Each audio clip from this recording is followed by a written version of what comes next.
Hello everyone, I'm not sure if I am live.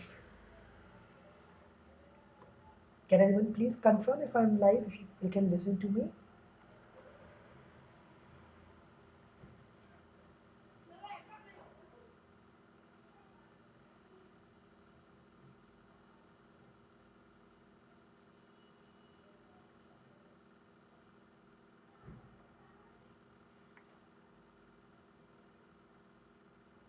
Hello.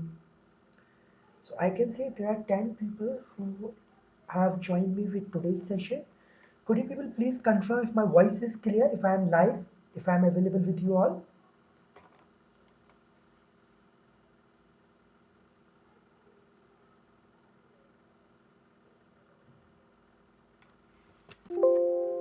Hello.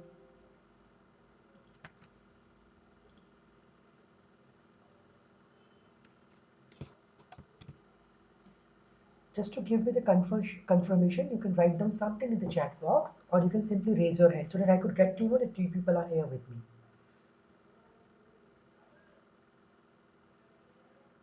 Okay, thank you so much. Thank you so much, everyone. Thank you so much, Gyana, Uday, Vaibhav, Urvashi, Tejas. I welcome each one of you in today's session. If you people have not subscribed our YouTube channel, I would request you people to please subscribe this YouTube channel. Every week we are going to come up with a 2-hour seminar discussing various technologies in the field of student motorsports. Moreover, in the coming weeks, we are going to come up with every essential topic in the field of technology. So we will be covering up mechanical engineering, automobile engineering, motorsports engineering. Then we will be moving towards robotics, drones, then AI, ML. So within 1 year, we will be covering up all the essential topics that one required to become technologically equipped. So just stay here with this particular YouTube channel, and every week you will be getting a dose of technical understanding. So we have started our journey with the field of student motorsports, and very soon we will start exploring into the other realms of higher education or engineering.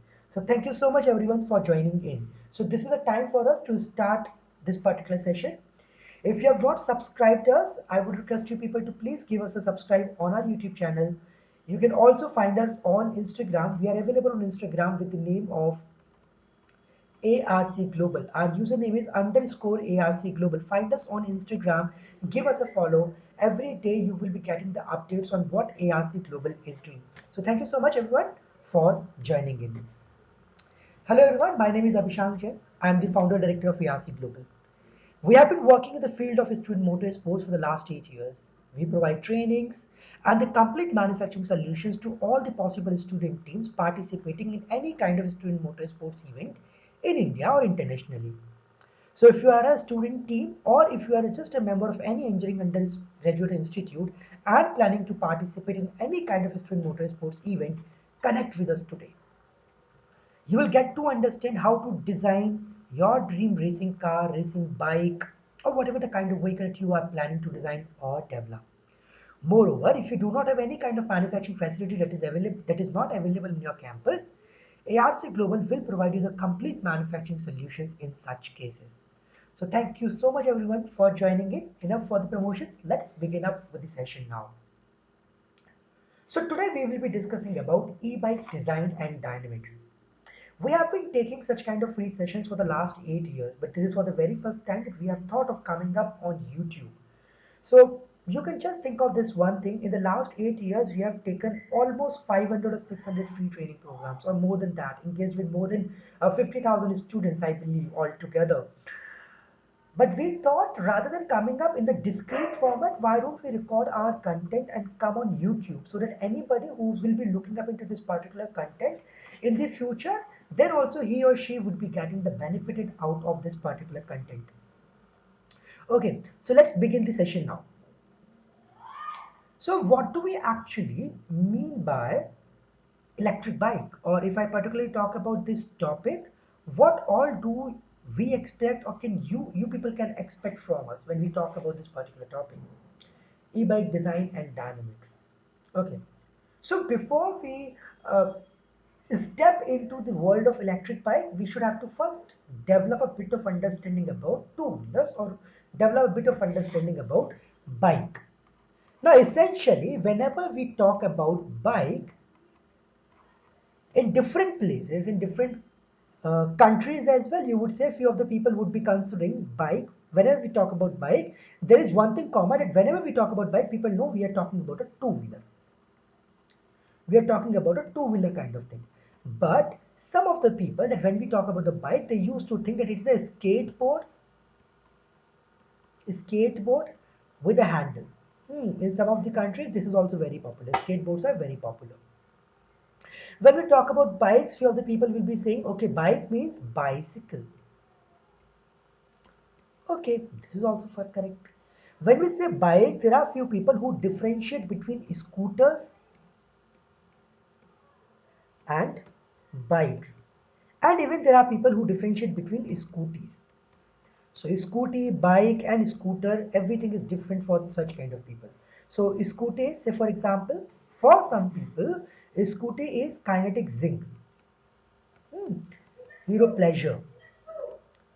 Scooter is LML Freedom, the one that used to come up earlier, right? Such kind of scooters. Or Priya, a very famous brand in India when it comes to scooters. Okay, the geared ones. The geared ones. Bikes are typically something like Pulsar or Apache, or some other brands. Okay. Now there are few people who also say that the scooter Activa also comes up under the category of scooter. There are few people who say that Activa comes up under the category of scooty. Okay. Why? Because we have got a bit of understanding, a kind of dilemma where we say that Activa or any other kind of a scooter which does not have the gear is already a scooty but not a scooter. There are few of the people say a kind of a structure which has got a bit of a space in the front and the rider is going to be completely seated within the structure, have not got his legs or her legs coming outside or covering the entire periphery of the structure. In such scenarios, they call it the scooter but not the bike. Hmm. And similarly, when we talk about the bikes, we all know this thing, any vehicle which will be having the fuel tank in the frontal portion of the vehicle, we will be calling it the bike. So this is how the people have got the varied understanding when it comes to two-wheelers. So here when I say e-bike, I'm not restricting my decision with any of one of the kinds that I have just talked about. I'm not talking about the scooters, bikes or the scooters in general. I'm talking about the two-wheeler segment. So no matter what kind of vehicle that you are developing, definitely I'm not talking about the uh, mm, skateboards. I'm not talking about the skateboards, but I'm talking about the other categories that I have just discussed. So whenever we talk about the two-wheelers, whenever we talk about the electric bike, just remember this one thing. I'm actually referring to the two-wheelers. Hmm. So now I can also say I'm actually talking about the electric two-wheelers. Electric two-wheelers. Now, before anybody should have to understand about two-wheelers, electric two-wheelers, first they need to develop a bit of understanding about two-wheelers at first. So let me just give you a bit of hint. What do we actually mean by two-wheelers? How two-wheelers work? What all essential parameters that you people need to consider while you take this particular target of designing or developing your own two-wheeler. Okay, let's talk about these things at first. So first I will be covering up few of the questions and I want you people to be a bit of interactive. You can give me your viewpoint, your answer in the chat box, whatever you think about. When I come up with a question, I want you people to please write down these segments in your answers in the chat box.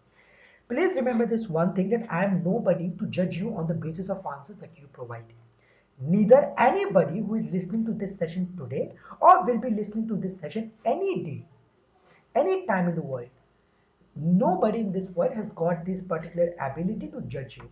So whatever comes to your mind, I want you people to truly write your answer. And then we will be having a bit of discussion so that we can reach out to the correct answer to these questions. Okay, why do I want you people to answer this thing? Because I want you people to be a bit interactive. I want you people to engage with me into this particular session. So thank you so much if you're already doing this thing. Neil Raja, it's buffering. Neil, I believe. This is the issue with your internet, because as far as I can see in my other screen, the video is very clear. If it is the problem with anyone else, could you people please mark it here in the chat box if my video is not clear to you people, or if my audio is not loud and clear to you people. Please mark it in the chat box. Okay, so bike. Whenever we talk about the bikes, or whenever we talk about the two-wheelers, we all know the kind of vehicle that comes to our mind, and there are certain questions that are associated with it. Hmm. So now just think that I am asking these questions to each one of you. I do not want you people to please cheat. I don't want you people to Google down or find the answer in the chat GPT. Please don't do this thing. Give me the answer straight. So whenever we talk about the two-wheelers, or whenever we talk about the bikes, uh, there are few questions that always comes to my mind. The first question is, whenever we look up into any kind of bike, we have always seen that the handle of the bike is attached into this particular direction. Now see, if the bike is moving forward like this, you will always find out the handle is always attached backward. Huh? If this is where my driver is seated, you will find out the handle is always attached towards the driver. Is always attached towards the driver. Why? Why? Have you ever seen any vehicle, any bike, any two-wheeler into the marketplace where the handle is not attached in this way, but the handle is attached in the opposite direction?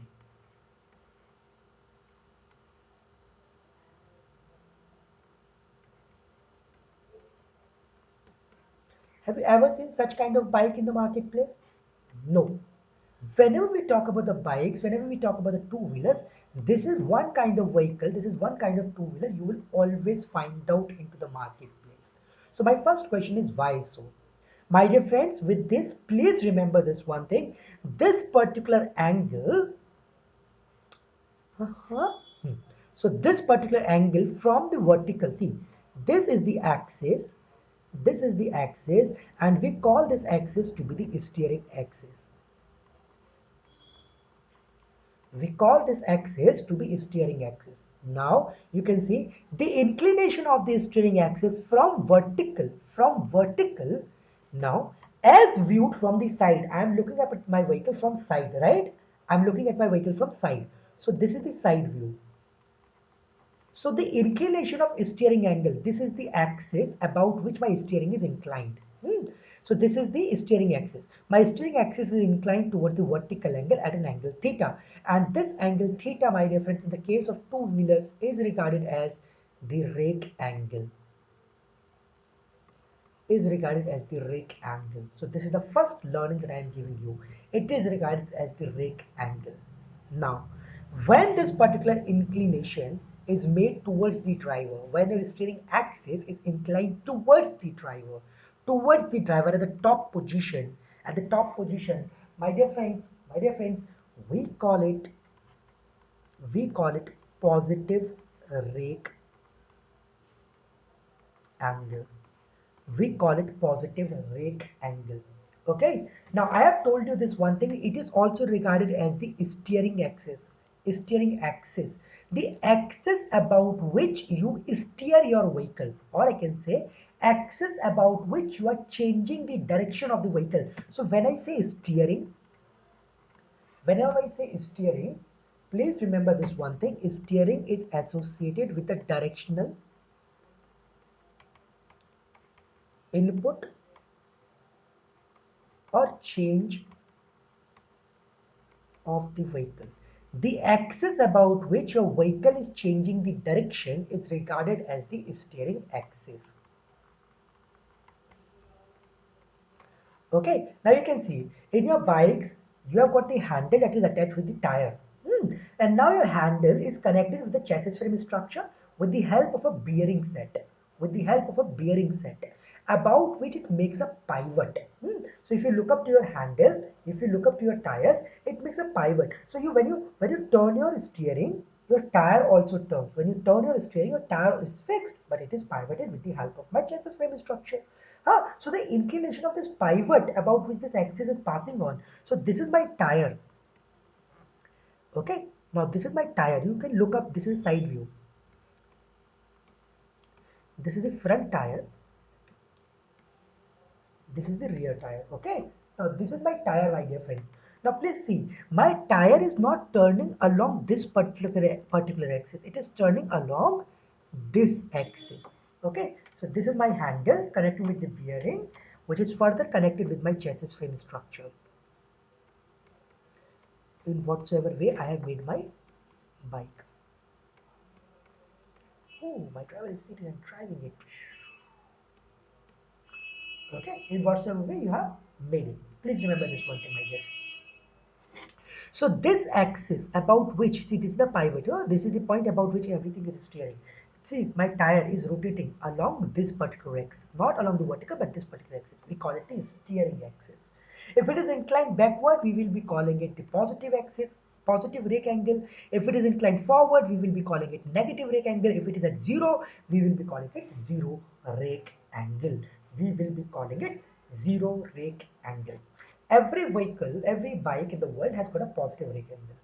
Probably, if you look up into four wheelers, or if you look up into three wheelers, or if you look up into any other kind of vehicle, you will find out most of the vehicles are actually having the positive rake angle. Now, in the case of cars, my dear friend, when you look up that the driver is seated on his seat, hmm, you will find out this particular steering handle. I may give it a big height.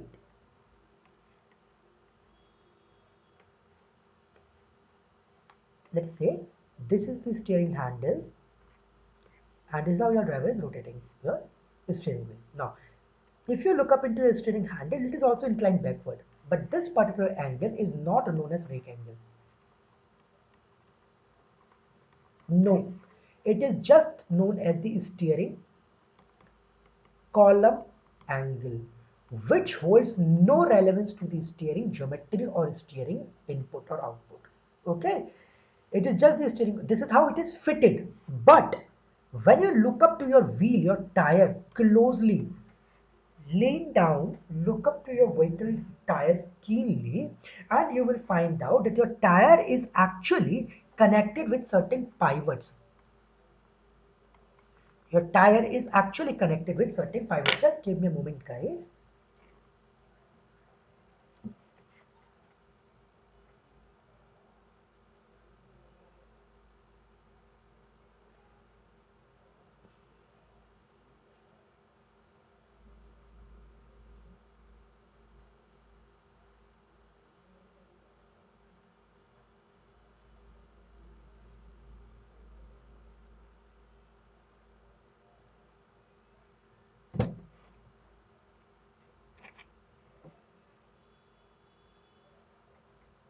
Okay,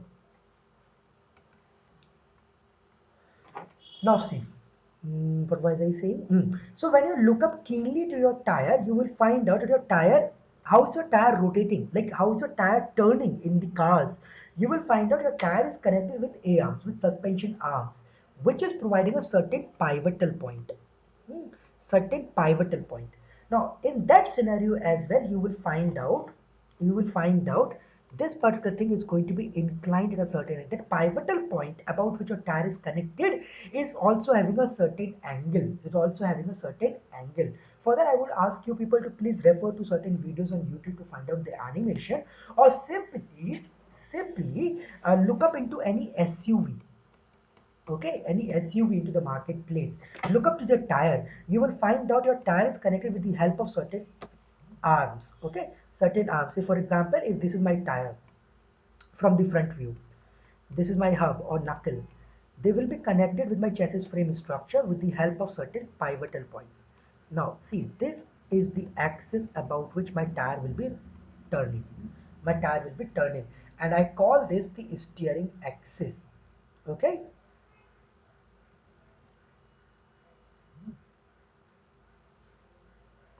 This is known as steering axis.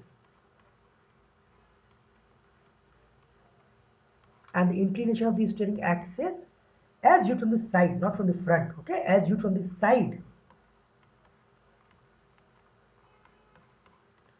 is regarded as the, in the case of four wheelers, we call it caster angle. In the case of four-wheelers, we call it caster angle.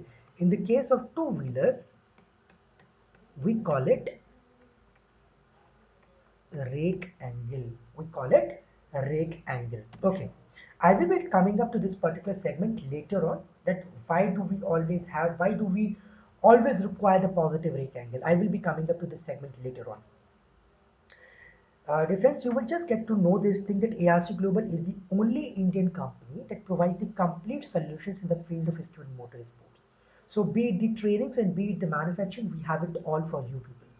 So ARC Global has launched four different kind of internship programs. Internship cum training programs. So these are 1 month training programs where we provide a complete project assistance. Over that, the complete course is going to be covered up in topics of electric vehicle design, automobile engineering, CAD, and CAE. You can think of joining any of these programs. Simply visit our website achillesracingclub.com/internships. Find out the details of these programs in detail. Every Monday we start a new batch for each of them. Every Monday we start a new batch. So if you want to join a new batch, you can think of registering into our batch in the coming Monday. So just look up into our website achillesracingclub.com, go to the internship segments, find out these four internships. Whatever your interest is, just join that particular program. I would recommend you people to look up into this electric vehicle design internship cum training program. It will program you are currently enrolled in, or what kind of educational degree you are enrolled in. This particular program is a must take for each one of you, because electric vehicle is the future. Think of following us on Instagram as well. Let's just help us in growing. Thank you so much. Okay, moving forward. So I've just given you the first learning. I will be talking about why positive rake is required. I've already got one answer here. Shreyas says for better turning and easily handling. Okay, very good, Shreyas. Let's talk about this thing mathematically as well. I will be doing it. Okay, now second, you must have seen this thing. There are few of the people when they ride the bikes, they used to do certain stunts, and we call it stoppy, right? Stoppy. I'm not sure if I've written the right spelling or not. Please confirm it. Is it IE? Is it Y? Or is it something else altogether? And they also do, we call it wheelie. Okay, similar for the wheelie. I'm not sure if the spelling is correct or not. So people go for stoppy and they go for wheelie. Say for example, you're riding your bike at a very high speed and suddenly you apply the brake. You will find that the rear tire rises upward. Rear tire rises upward, and we call it stoppy. Hmm. And say for example that you have got your friend seated in the rear position and you are driving this bike. You have just accelerated a vehicle at a very high speed. You have just uh, accelerated a vehicle at a very high pace. What usually find out, you find out that your front tire rises upward, and you call it wheelie. You call it wheelie. Why do such thing happens in bike? If you do the same thing in cars, it's a bit difficult. But in the case of bikes, it's very easy. The front tire rises up or the rear tire rises up in the case of application of brakes. Why do such things happen? Please give me your response in the chat box. Why do such things happen? Why wheelie and stoppy are very popular stunts in the case of two-wheelers, and why are they very much possible for any person to perform such kind of stunts? Now, my third question here is, whenever you need to take a high speed corner, whenever you need to take a high speed corner, you must have noticed this thing that whenever we take the high speed corner, we completely tilt down on road. We completely tilt down, right? We completely tilt down. Okay, got this point, my dear friend. We completely tilt down. Why? If you need to take the same corner, so say for example, there is a road and this road is having a diameter of 10 meters. So if I'm moving my bike at a speed of 20 kmph, I can simply move over it. But if I'm doing it exactly at a speed of 45 kmph, what I will be doing, I will be certainly tilting down. I will be tilting down my vehicle. Why? Why do you tilt your vehicle at a high speed corner? Why do you tilt your bike at a high speed corner? This is my third question. I want you people to please respond me in the chat box. I will be waiting for your answers, everyone. My fourth question is, whenever we talk about bikes, we usually look up into the average, right? We ask what's the average, what's the mileage of my bike uh, to run 1 kilometer, how much fuel does it consume,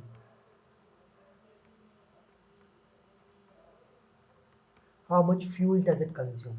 Can I also say this thing in a way that if I say to move my bike for 1 kilometer, how much watt of power is required? Watt of power is required. Now, I have asked this question with a very conscious thought. If you got to understand that how much watt of power is required to move the vehicle for 1 kilometer at a certain velocity at certain loading condition, and now I ask you to make the electric vehicle, all you need to do is to replicate the same model in a way that you will be just changing the source of power. Rather than using the gasoline engine, you will be having the battery source, the electric source, and you will be coming up with the same watt of power to move the vehicle forward. To move the vehicle forward. That's why I put this question at the last. So I've got four questions for you. First, for the rake angle. Second, for the high speed corner.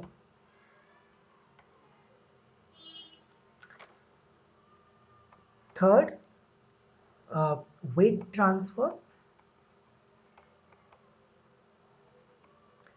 during braking and acceleration. And fourth, my dear friends, is the watt usage per kilometer driven. Hmm? So I want you people to please answer me these four questions. If not, at least think of these questions in your, think of these answers in your mind. Rake angle, high speed corner, weight transfer, watt usage per kilometer driven. So let's move forward with these questions now. So let's begin up our journey of two-wheeler design and dynamics at first. Okay, so whenever you have been given this target to design any kind of vehicle, be it a two-wheeler, be it a three-wheeler, be it a four-wheeler, the first thing that people need to post most emphasis on, if there is something that is needed to be driven, something that is needed to be ridden, for driving it, you also need stability. Stability. And whenever we talk about automobiles, whenever we talk about anything that is moving, please remember this one thing: everything in your vehicle depends on traction. Okay, so if there is anything which is driven with the help of wheels, with the help of tires, please remember one thing: your stability and everything else depends on traction. Traction. What do we mean by traction? Traction means the relationship between your tire and road, or I can also say the relationship between the reactional surface and your road, reactional part or the reactional surface of your vehicle and the road. So you will find out in your vehicle, the only thing that is in contact with the ground, the only thing that remains in contact with the ground is the tire. Okay, is the tire. So now everything in your vehicle depends on how tight your tires stick with the ground. When you fall off, when the tire rises up, when the tire lowers down, what actually happens? It all depends on the relationship between the tire and road. When the tire rises up, what happens? The tire is losing the contact with the ground. Tire is losing the contact with the ground. So I can also say everything in here depends on the contact with ground. Contact with ground, right? So every tire is maintaining the contact with ground, and if your tire is maintaining the contact with the ground, then it means your vehicle is stable. You're applying the brakes, you're accelerating your vehicle, or even if your vehicle, whatever happens to your vehicle during cornering, during acceleration, during braking, in any condition, if your tire is maintaining the contact with the ground, it means your vehicle is stable, it is upright. It is upright. It can lower down because of suspension in the frontal position, in the rearward position, but I can definitely say my driver is going to be seated because my vehicle is still upright. Okay, so you just remember this one particular point. This one particular point. Now, contact with ground. For different tires, when you go to the marketplace, somebody asks you what tire size do you require. Somebody would say 20 inches, somebody would say 21 inches, somebody would say 22 inches. That's fine. Now, with all the other factors associated with the transmission of the vehicle, you selected 21 inches of tire. Okay.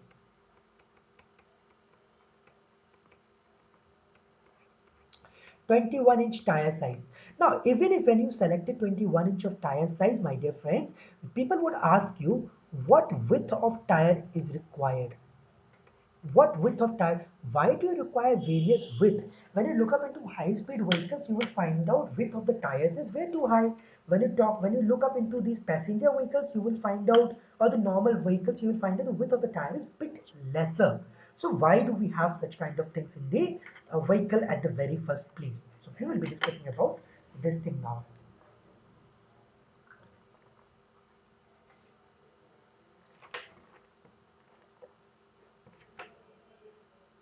Okay, so let's move ahead.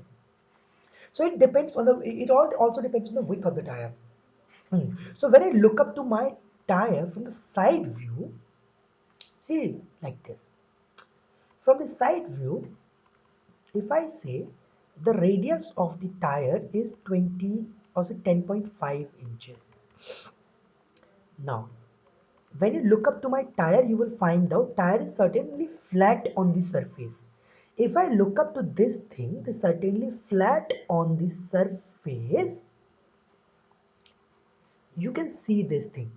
This particular portion will remain in contact with the ground, and we call it contact patch. Okay, I'm looking from the side. If I do it from the front, how would my tire look like? See,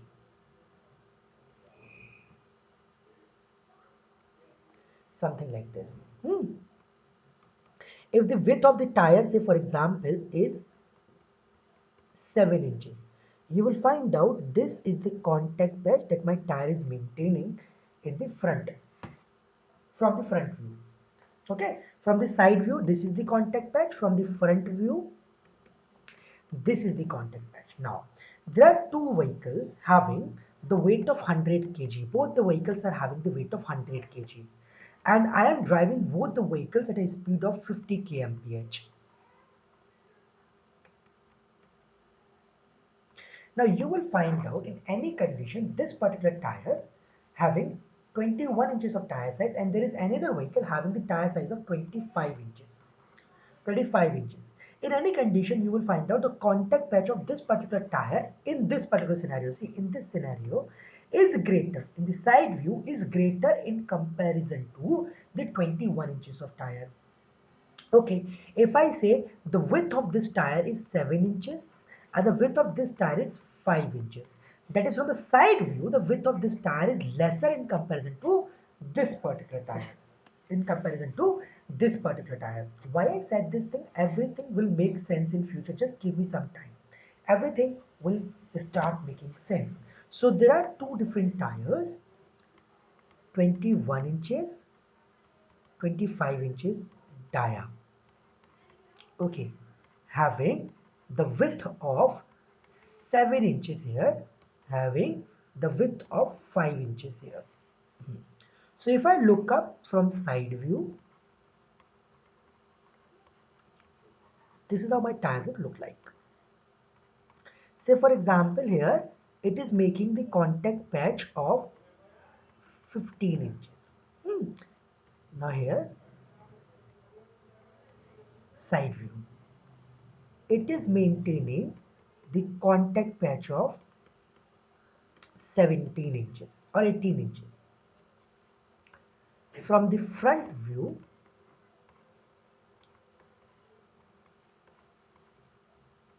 it is maintaining the contact patch of 5 inches. Okay, here it is maintaining the contact patch of 3 inches. Okay, side view, the contact patch here is greater. Front view, the contact patch here is greater. Okay, now my dear friends, when you are taking a corner, when you look up to your vehicle from side view, or when I talk about the vehicle, you will find out there are three views or three planes at which you look up to your vehicle. So if this is my vehicle,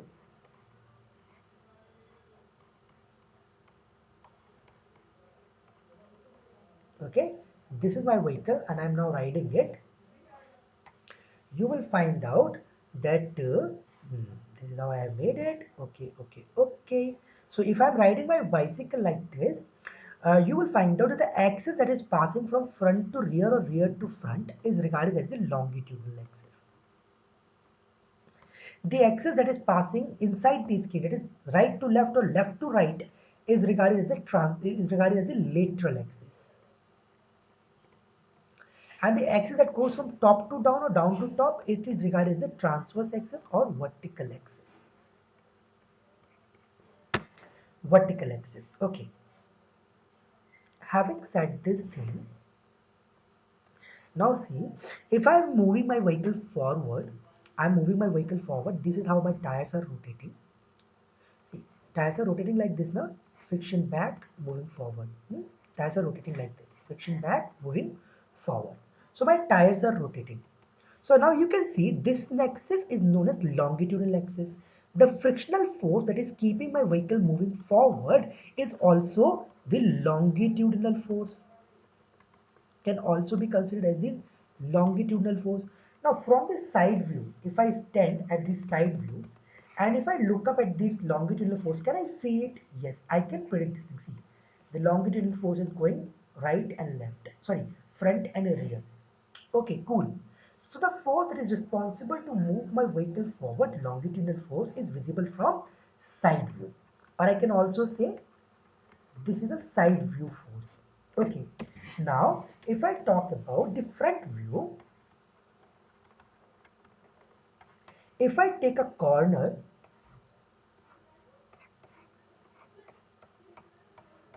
okay, if I take a corner, would I be able to see my vehicle taking a corner from side view? It's not possible, right? If I want to see it, how will I see it? I will see it from front, my dear friends. I will look into it from front. So whenever we take a corner, we slightly tilt ourselves. We slightly tilt ourselves, and this particular thing, see, this is how your vehicle would look like. Your bike would look like you're driving it. You're driving it. You will be having a certain tilt, something like this. Now this tilt is visible from front view. And why did this tilt happen? Because of the centrifugal forces acting on the body of the driver or acting on the center of gravity of the vehicle. So I can also say that your centrifugal force acting right to left, it can also be considered as the lateral force, or I can also say this is a front view force.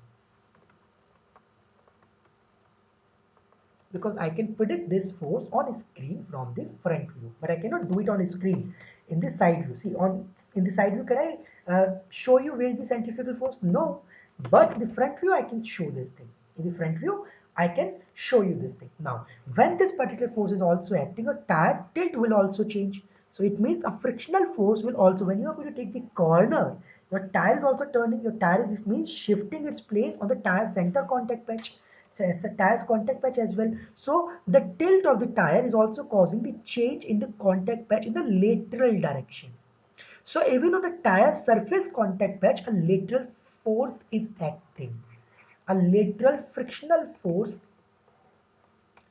is also acting, or I can also say this lateral frictional force is also the tire cornering force, which is visible from front view. Okay, so what we found from here, what we found out from here, I'm not talking about the top view. This is not the topic of concern as of now. From the side view, I can check the longitudinal force.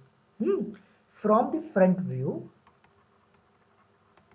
I can check the lateral force. Okay, the longitudinal force is the tractive force, the force that is making you move forward. The lateral force is the cornering force, the force that is responsible to turn your vehicle or corner your vehicle. Okay, now you can see both of these forces are also acting on the center of the vehicle but are also acting on the tire center contact patch. So these both forces are acting on the tire contact patch, tire contact patch. Now in both the conditions, what is happening in the side view, sorry, in the front view, when you look up, especially when your tire tilts, it is trying to reduce your contact patch. Similar thing goes for the side view. When you look your vehicle moving forward, you will find out because of the high pressure, generated between the tire and the road, it will try to reduce the contact patch. So in any condition, the contact patch should have to be maximized. The contact patch should have to be maximized. The relationship between the tire and the road should have to be maximized. Okay, so you will find out generally the vehicles having the very high speed, they will be having the higher longitudinal contact patch area. The vehicle that is required the high speed cornering, they are usually wide. They have got very high lateral tire contact patch area. Vis-a-vis, it's not done in such a way. We generally decide the tire contact patch and width just on the basis of load capacity. Load capacity, first point. Second point is the speed rating. The speed rating. At what speed do you want to operate it? Hmm. This is how we decide it. So this is the general preview that I want to generate. This is the general preview that I want you people to have while designing an electric bike or any kind of two-wheeler. My dear friends, I do not know at what particular point of time my light can go.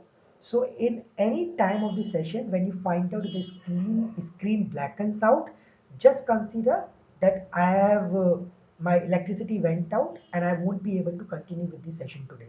In such scenario, I will be completing the remaining session tomorrow. Hmm. Though I just pray and I hope that my electricity is not going to cut down, but every day this usually used to happen. I used to face a cutoff for at least 4 to 5 minutes, not more than that, but at least for 5 minutes. In such scenario, I won't be continuing with the session today. I will be doing it tomorrow. So if you people are here with me and in between, if you ever find out the screen blackens out, just consider that my electricity has been cut down and I will be taking the remaining session tomorrow at 8 p.m. At 8 p.m. tomorrow. So thank you so much everyone for being with me up till now. Okay, I hope you got the clarity. Everything in our vehicle is dependent on traction. So even when you design your bike and when you design your vehicle, you need to focus more onto it. Hmm. Now, when we talk about the bikes, my dear friend, when we talk about the bikes, my dear friend, you will find out in the case of bikes, the height of the driver from the ground is bit higher. Is bit higher. Hmm, is bit higher. So if I say the total height of my vehicle is this is where my engine is placed, everything else is placed in the vehicle, you will find out the center of gravity height is a bit higher, right? It's bit higher in comparison to cars. In comparison to cars, especially if I talk about the hatchback cars or if I talk about sedan cars. It's a bit higher in the case of bikes. So whenever you accelerate or decelerate your vehicle, your tire rises up. Why? Because the center of gravity height is higher in comparison to other vehicles. So let me just showcase you a very small derivative to have you this understanding.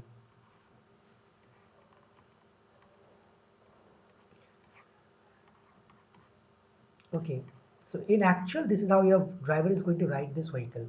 So this is a two-wheeler. I'm really sorry I made a very bad vehicle here, but this is how your driver is driving it. So my dear friends, you can just look up to this fact. This is the front tire. This is the rear tire. The normal force acting on the front tire is NF. The normal force acting on the rear tire is NR. The total weight of the vehicle, the bike, is W. I can say that W is equals to NF plus NR. I do not know what is the value of NF, what is the value of NR, and what is the value of W. If I say that I do not consider the effect of any other mechanism in my vehicle, so I can say NR is actually equal to the weight on the rear side of the vehicle. NF is equals to weight on the front side of the vehicle. Okay, so NF is equals to WF and R is equals to WR.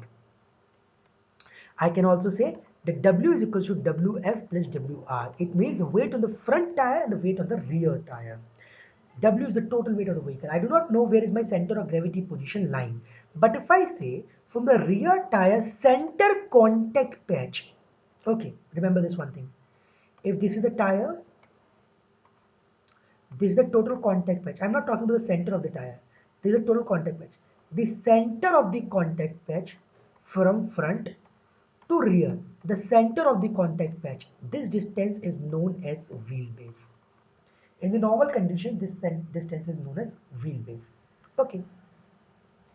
So this distance from tire center contact patch to the center of gravity is C. From the rear tire center contact patch to the center of gravity is B. Okay, and B plus C is equals to L, which is also called wheelbase. Okay, now got this thing. Now if somebody asks me what is WF and what is WR in terms of W, then how would I say this thing? If I say take a moment along this particular point,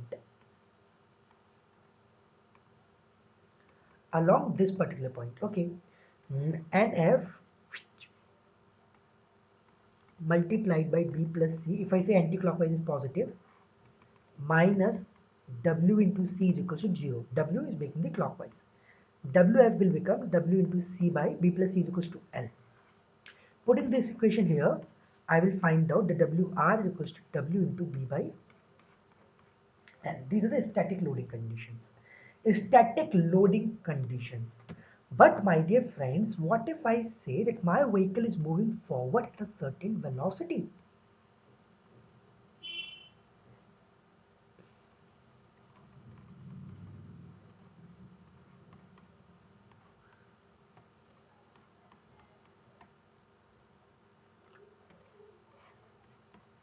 Okay, if my vehicle is moving at a certain velocity, then how would I predict this thing? So the center of gravity here is W, this is WR, this is WF. This distance here from the tire center contact patch is C. This distance here is B. And if I say my vehicle is moving forward, my bike is moving forward at a velocity of V or at an acceleration of AX. At an acceleration is moving forward.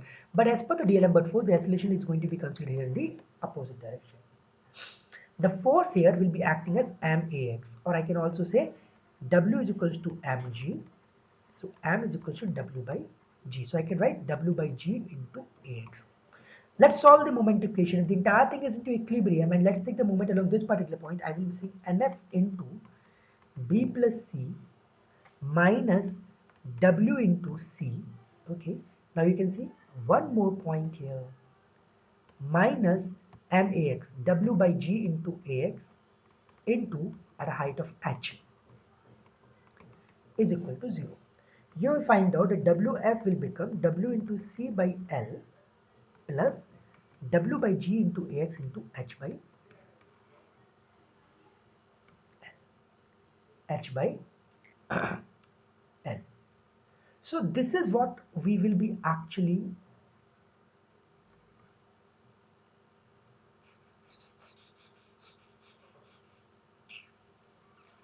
okay, sorry, it will become negative, sorry, negative. Okay, see, this is how it is acting, right? This is how it is acting, not here, it is acting like this. Not like the earlier one, it will be acting in the anti-clockwise way. Anti-clockwise is positive, that's why we got the entire result likewise. So my dear friends, you just found out this one particular thing. In the case of acceleration, the front tire is losing its weight and the rear tire, we all know this thing, W is equal to WF plus WR. Here, put this thing, put this here, there. You will find out that WR will become W into B by L plus W by G into AX into H by L. Now, in the previous equation, just look at very keenly what you found out, this value. If I said this is the static value, WFS, WRS, the static when the vehicle is not moving. And when the vehicle is moving, this is the value that you found out. So what you found out when the vehicle is moving, WF is equals to W into C by L, WR is equals to W into B by L plus W by G into AX into H by L minus W by G into AX into H by L. Now, from the previous to previous equation, we have checked this thing that WFS is static weight here, here. So what we found out that in the case of acceleration, the weight transfers from the front axle to the rear axle. The weight transfer from the front axle to rear axle. What is the value of the front axle weight transfer? This is the value of the weight transfer. WF becomes WFS minus weight transfer value.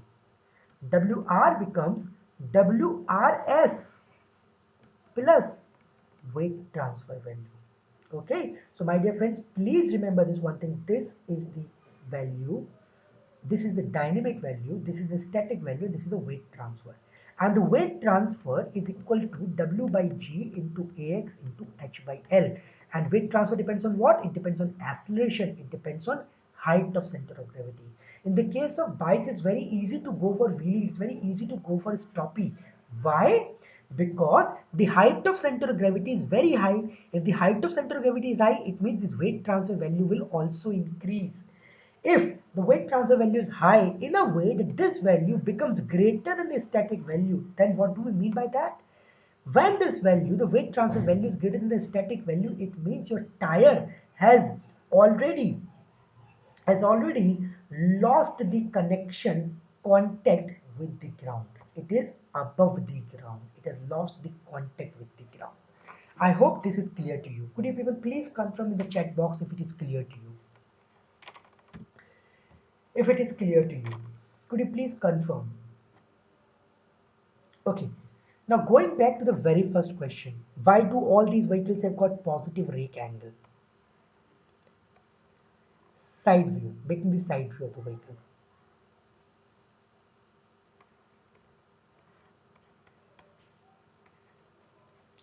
Let me change the color.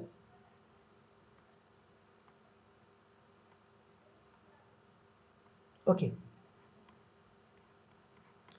My rider is riding it. Now see. Okay. Now see. What is actually happening when I'm taking the corner? When I am taking the corner, what I need stability. For stability, what do I need? The connection between the road and the tire. What is the connection with the road and tire? It is the friction. It means there should be sufficient friction from the ground that is regulating my force. If there is no friction, say for example you're riding a vehicle over the slab of ice where there is very less friction, would you be able to control the direction? Would you be able to control the motion? No. To control the motion, friction is necessary. Please remember this one thing, this friction is very, very important. So now, when I am taking the corner, say for example, I am turning my vehicle inside the screen. If I am turning my vehicle inside the screen, the friction is acting outside the screen. The friction is acting outside the screen. Now, my dear friend, this is the pivotal point. See, this is the steering axis. This is the steering axis. Now this steering axis is also the pivotal point about which my tire is turning. The pivotal point about which my tire is turning. So if I elongate this particular geometry, this particular line, this particular axis, you will find out this particular point on ground. Okay. Now this is the tire center contact patch. Call it the tire center contact patch. And now see, this particular point is the elongation of your steering axis on the ground. Elongation of steering axis on ground. Now this distance, my dear friends, from the side view is regarded as the caster trail. Why this trail is important? Now consider this is this particular point that you are finding out here, my dear friends. Consider this to be the reaction. Consider this to be the load. Consider this to be the force. Consider this to be the place from where the force, the restriction is being applied. And consider this pivotal point, this point as the pivot about which your tire is turning. Now, if I am taking the inside force, I am turning my tire insideward, the friction force is acting outsideward. The friction force is acting outside the screen. Now the friction force that is acting outside the screen, that is towards me, and this is the pivotal point going forward. Now the pivotal point in this force, it will try to create a moment along this particular point. Movement along this particular point, then what is it doing? You want to turn inside the screen, the friction force is outside the screen, the pivotal point is forward, it is actually assisting you to corner. I hope you are getting it. Could you please confirm in the chat box if you're getting it? I'm going to repeat it. See, I want to take a corner inside the screen. You can see inside the screen here. Here, I want to take a corner inside the screen, my dear friends.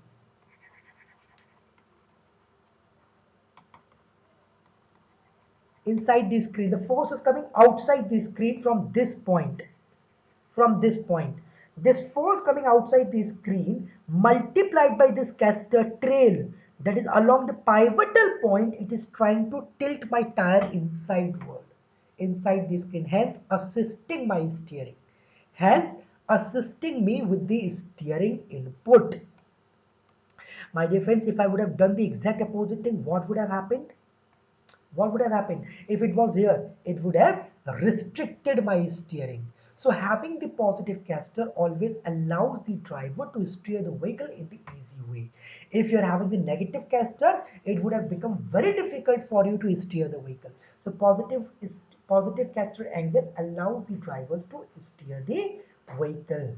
Okay, because it creates the moment that uh, forwards, or you can say that assists in steering movement, I hope this is clear to each one of you. Could you please write down something in the chat box so that I could get to know that it's clear to you, please, everyone?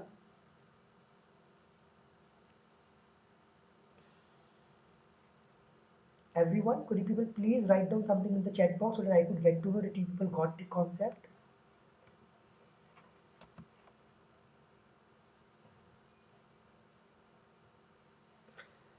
Everyone, please do it.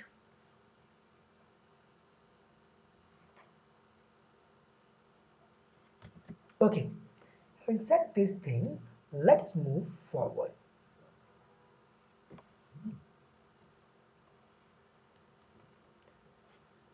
Okay.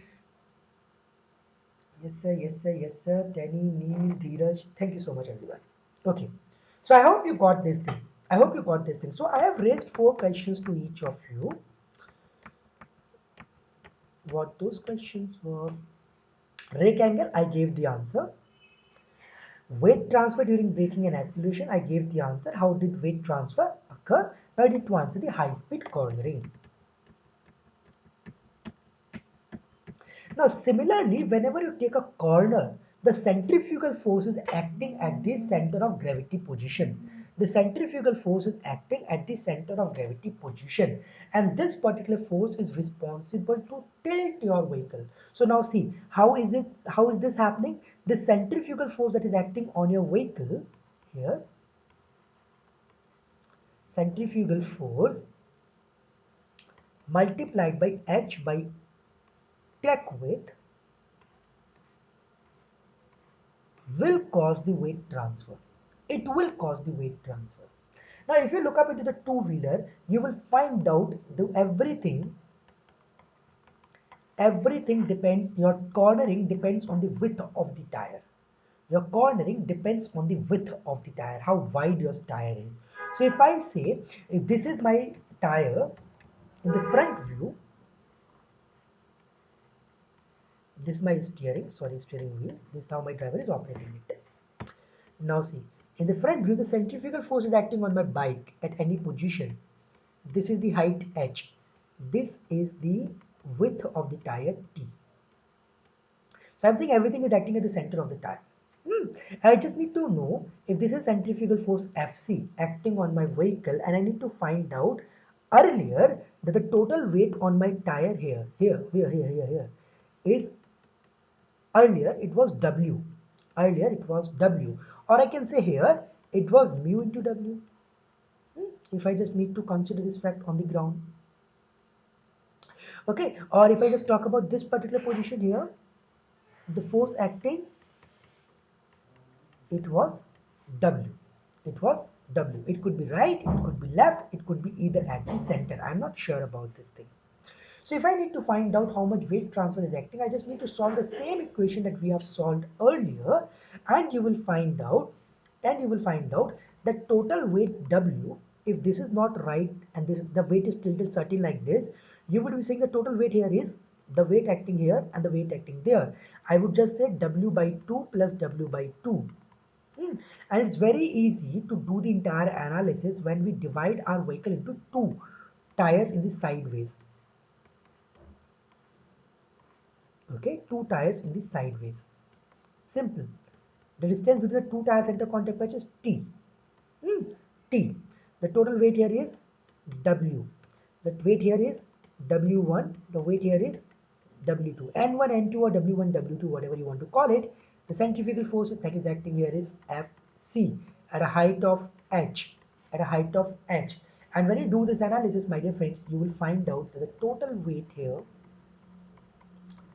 depends on W by 2 is equal to W by 2, because if I say W is equal to W1 plus W2, where W1 is equal to W2 is equal to W by 2, then you will be finding out this particular thing. Minus or plus, considering where the weight transfer is taking place, Fc into h by t. In the case of single tire, what is this T? This T is nothing but, my dear friends, this T is the width of the tire. Width of the tire. This Fc is the centrifugal force equals to W by G into V square upon R. The radius of turn and the velocity at which you are taking this corner upon H by width of the tire. At the opposite, it will become positive. In the inside, it will become negative, right? In the opposite, the weight transfer from the inner wheel to the outer wheel whenever you take a corner. Whenever you take a corner. You must have noticed this thing in the high-speed bikes. Generally, the tire comes up. So if you look up at the tire of a Splendor, you will find out the Splendor tire comes up flat. If you look up in the tire of Apache, you will find out the tire comes up certain tilted. Do you know why? That whenever you take a corner, the bike tilts because of high speed cornering. When the bike tilts, to increase the effective contact patch area, to increase the effective contact patch area, these tires are certainly tilted a bit, tilted, my dear friends. So this is how you need to design your vehicle. This is how you need to look up into all these parameters.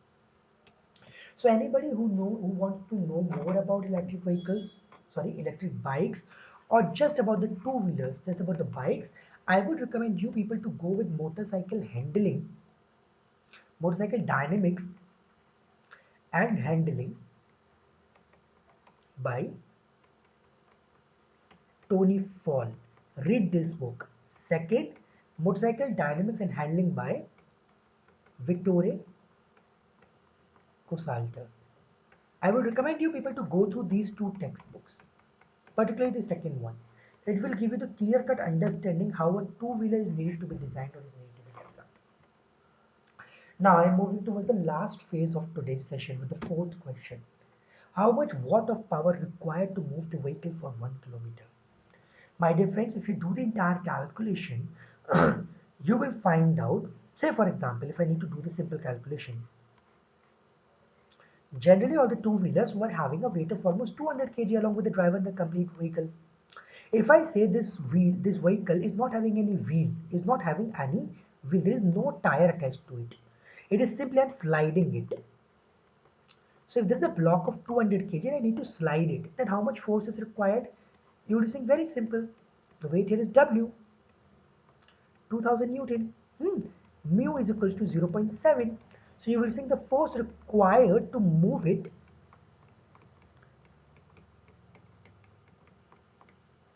Okay, now that is the force to break it away. Now this is the breakaway force. It means after this particular value, my particular object will start moving. Now after that, it will start moving. Okay, I got this point. In the beginning, I need to apply 1400 Newton it broke away from the ground. The relationship that your this particular object and the road will be having, this particular got broke off, and now it can slide over it. It can slide over it. Now I need to find out at what velocity do you want to move it. Moreover, at what acceleration do you want to move it. So if I say I want to move it here, see, please look here. If I say I am applying a certain force F and I want to move it at a certain acceleration AX. So if I want to move it in an acceleration of AX, say for example 2 meter per second square, as per the D'Alembert force, the acceleration will act, the force will act in the opposite direction. So I would be saying 200 kg multiplied by 2 meter per second square. This is the desirable force. The force that I am applying, just to make sure that it will be achieving this particular acceleration, is equals to force F. So F that I need to apply to achieve 2 meter per second of acceleration is equal to force static friction plus required. Required is 200 into 2, that is 400, plus force static F apply. I need to apply how much force? 1800 Newton. But as soon as I have applied this particular force, it broke away, and then this particular force value, this particular friction value will convert to kinetic friction. Okay, and to achieve the same acceleration, now I need to apply say 2000 into 0.4, that is 800 plus 400. I need to apply only 1200 Newton of force. Very easy, right? Very easy. So what I found out, if I need to move my vehicle at an acceleration of 2 meter per second square, and let's not talk about the static one, let's talk about the kinetic condition, I need to apply a force of 1200 Newton. Now if I say that I need to move my vehicle at a velocity of 10 meter per second, then I can also say the power required to move the vehicle with an acceleration of 2 meter per second square is to keep up with this particular acceleration. I need to apply this much of power. This is the power required. This is the required power. This is the required power at max. Now after certain speed, you will find out acceleration will also reduce. So it will reduce down to 0.5. Hence my power will also reduce. Because this value will also reduce, so my power will also reduce. My dear friends, in the case when you are having the tire, so this is my vehicle, but now it is having something that is rolling, that is something rotating. So the first thing is the frictional force here. Earlier I have taken 0.7, and then I have considered it to be 0.4. In the case of rolling, this is the case of sliding, right?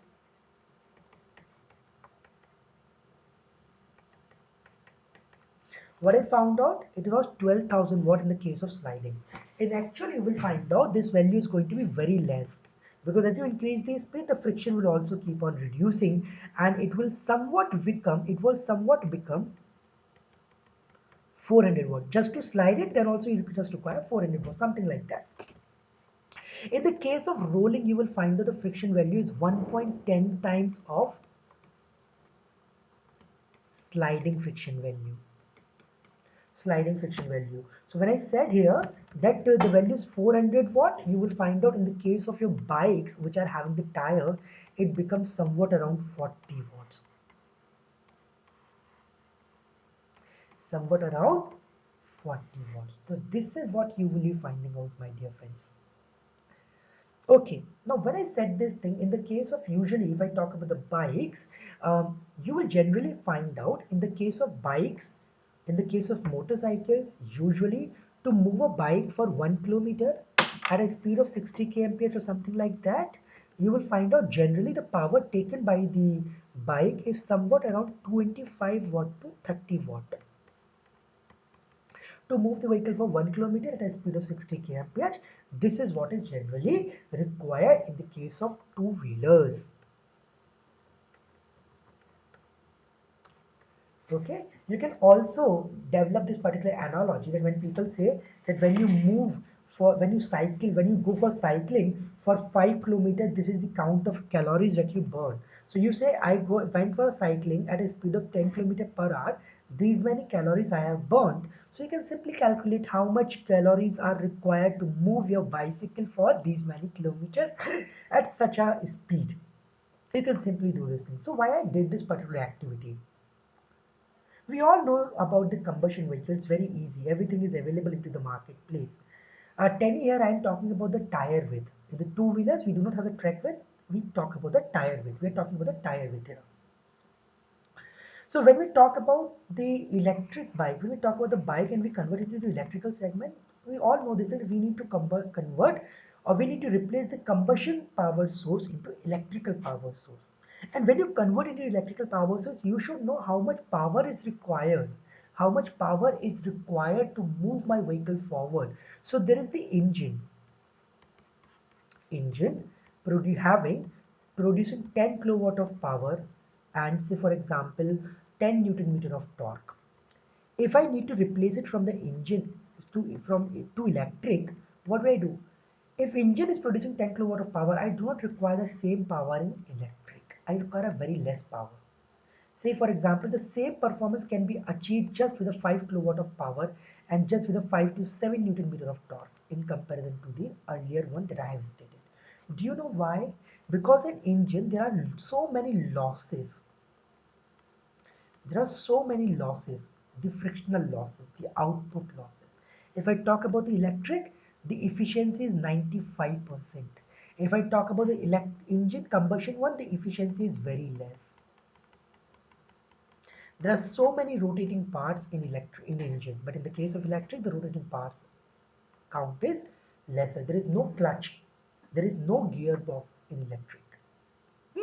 That's why we have got a very high efficiency in comparison to the combustion one. Okay, I hope you people are getting this thing. That's why we require the lesser power, lesser torque as well to move this vehicle with the same performance criteria when we convert it from the engine to electric. When we convert the vehicle from engine to electric. And everything in here, my dear friends, depend on certain parameters. So let me just increase the total number of pages.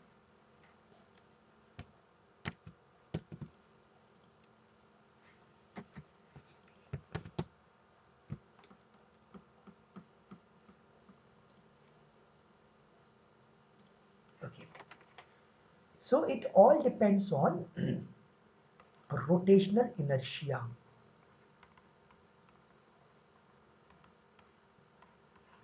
In the case of engine, the value of rotational inertia is very high in comparison to electric power source. Now see, in your engine, you have got the pistons moving,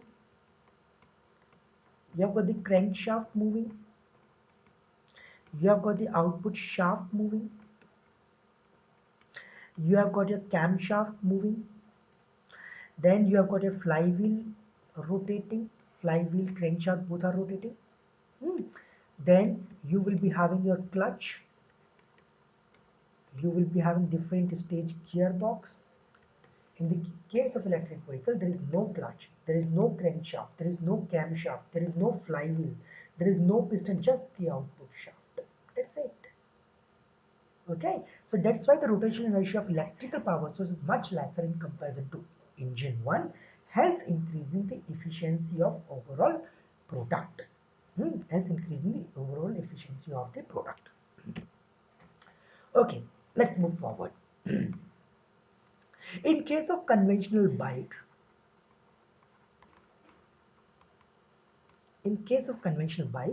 we have got the engine having the output shaft. Now the only role of the engine is to make this output shaft rotate at a certain RPM. And even when I add up a certain load, say for example, I say at an RPM. So I say this engine is producing 10 Newton meter at 3000 RPM. So what do I mean by this thing? See, this is the shaft. Okay, this shaft is currently having the weight of say for example 0.1 kg. Now this shaft is rotating along this particular axis having the radius of say for example 10 millimeter. So now I know this thing when this shaft is rotating, this cylindrical shaft is rotating, it's not just about the weight, it's about the inertia of this shaft. So I can also say this thing, if the inertia is half mr square, I can say half into 0.1 into 10 millimeter square. Okay, 150, 55. So I can say it is rotating with 5 Newton millimeter square of torque. I can do something like that. Sorry, inertia. I can say this is the inertia. Not the torque. I'm really sorry, not the torque, but the inertia. If I say what alpha is there, so I can say if I multiply it by the alpha, I can say this is the torque with which this particular shaft is rotating. With which this shaft is rotating. I can definitely calculate this thing. I can definitely say this thing. I can comment on this particular thing. Now I say this thing that this particular engine is having the capability that this shaft can rotate at 10 Newton meter of torque at 3000 rpm. So this is the shaft. This is rotating at 3000 rpm. If I increase the load or if I increase the inertia in any way by adding a load to it and the inertia becomes 10 Newton meter, then also it can rotate at 3000 rpm. It means this. Okay, 10 Newton meter of at 3000 rpm. This is what do we mean by this. I hope you people got this particular thing. Okay, you people got this particular thing. This is what do we mean by this. Now even in the case of electric bikes, this is my motor, this is my shaft. The shaft is rotating at 10 Newton meter at rotating with 10 Newton rotating with a torque of 10 Newton meter at 3000 rpm. Having very less inertia, so the overall efficiency is going to be higher. So my engine, my electric motor only knows one thing, that it needs to produce a certain torque at the shaft.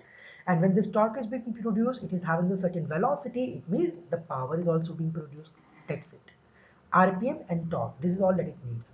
RPM and torque combined power. That's it. Okay.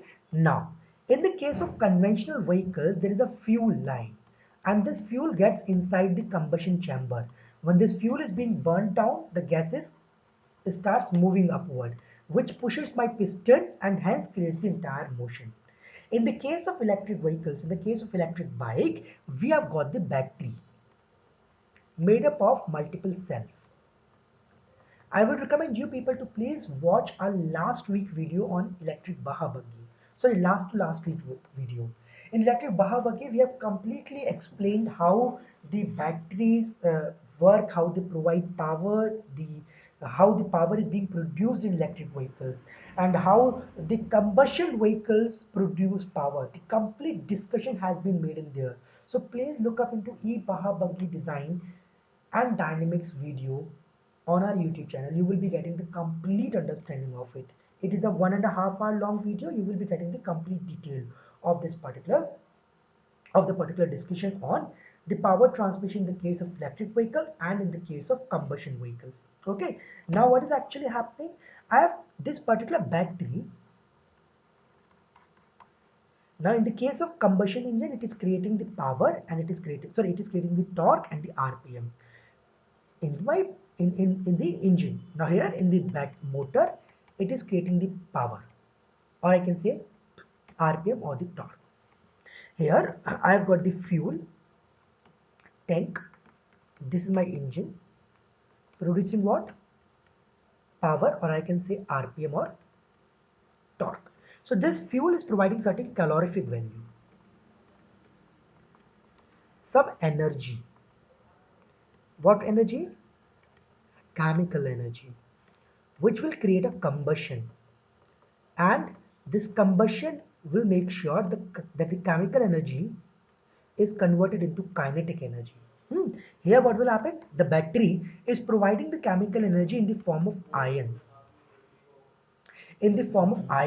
Now these ions will conduct the electricity inside. See, the battery is there, positive negative terminals are there. It will induce the ions, it will induce the free electrons inside my battery, inside my cells, inside my wire, to and fro, to create the to and fro motion. Hmm. Because of this conduction, because of the flow of current in these wires, it will induce a magnetic field inside my motor, and this magnetic field will create the power, RPM or torque, this magnetic field. So the positive magnetic field, negative, not positive negative, but the magnetic fields of different directions will make my shaft rotate, at certain RPM. And now when anything is rotating, I will also try to restrict it. The force with which I can restrict it will become the maximum torque of my magnetic field, or of my motor. So this now it is being created. Now there is one thing. I have got the motor, I have got the battery. Now battery will keep on providing the power. There should be something that will regulate it. In my engine, I have got the carburetor. So when I accelerate, I increase the more fuel. When I accelerate, I make sure the more fuel is going to be burnt down. Hence, more calorific value is going to be utilized to be converted from chemical to kinetic energy, and to produce more RPM or more torque. Similarly, in such scenarios, more current is needed to be provided to my motor, so that stronger magnetic field is going to be induced. And the instrument that controls the flow of current between the battery and the motor is regarded as the motor controller. It will make sure that how much current is needed to be supplied. Or I can also say it also makes sure that how much voltage or how much current, it means the ampere, is being supplied. Okay, the one with the higher voltage will be having higher torque, and the one with higher current will be having higher velocity. Similarly, in the case of combustion vehicles, the one with the bigger master cylinder, sorry, both the engines are having, say for example, both the engines are having same capacity. The one with having higher stroke length will be having high torque. The one with lesser stroke length will be having the high velocity. Similar thing goes in here. The one with the higher voltage will be having higher torque. The one with the higher current will be having high velocity. Okay. Now to make sure of this one thing, see, there is only one difference, the basic difference, the most important difference. In the engine, how much fuel you want to pump, it all depends on you. But in the case of batteries, there is one thing. It is a combination of different cells. And we all are worried about the discharge rate of the cells, because when the cells are being discharged, their temperature increases. And when their temperature increases, my dear friends, there are high chances that the battery could also blast. It can also burn down, which we do not want in our vehicle to happen. I hope it is clear to you. To regulate the batteries being discharged at a uniform rate, we use a BMS, battery management system. Okay, we use a BMS to regulate the entire process. Now, if I talk about general bikes, you will find out, talk about the bikes. Say for example, if I talk about EV Nexon, they are using 31 kilowatt hour of energy battery, and they claim a range of 200 kilometer. 31 kilowatt hour, it means 31 kilojoule of energy, okay, is required to move the vehicle for 200 kilometers. Okay, say for example, at a speed of 60 kilometer per hour. Or say for example, it took me 3 hours to move the vehicle 180 kilometer, and the complete battery is being drained out. 31 kilojoule is utilized in 180 minutes into 60 seconds. Okay, so can you please tell me how much power is consumed in 3 hours? How much power? 31 into 1000 upon 18 into 6 into 100, 310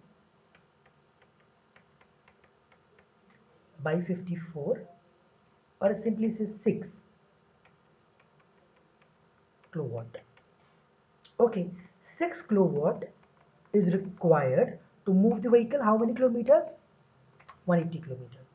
So for 1 kilometer, 6000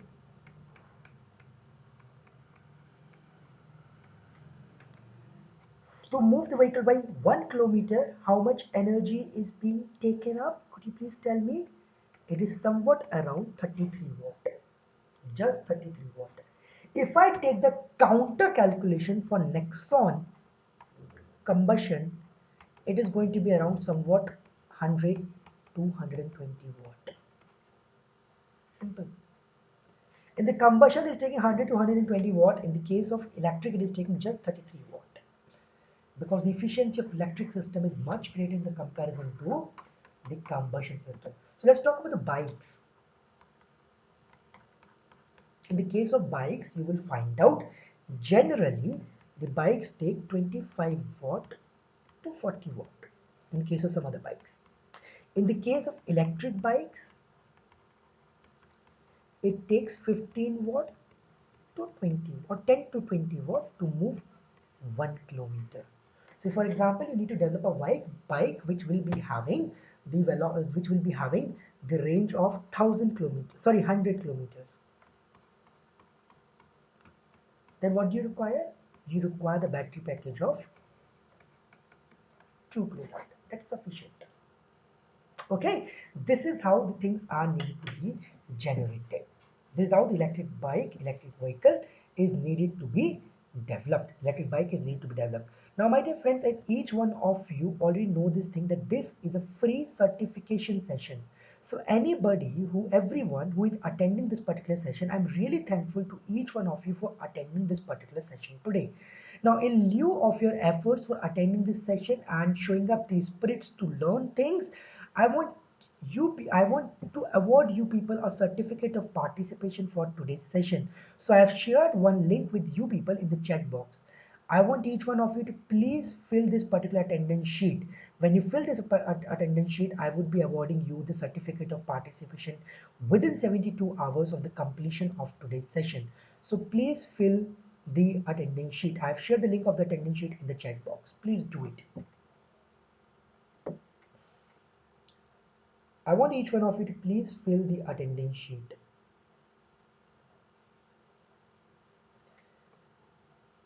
You have got only 5 minutes to fill this attendance sheet. So that's all from my side for today's session. If you people have got any question, you can ask me.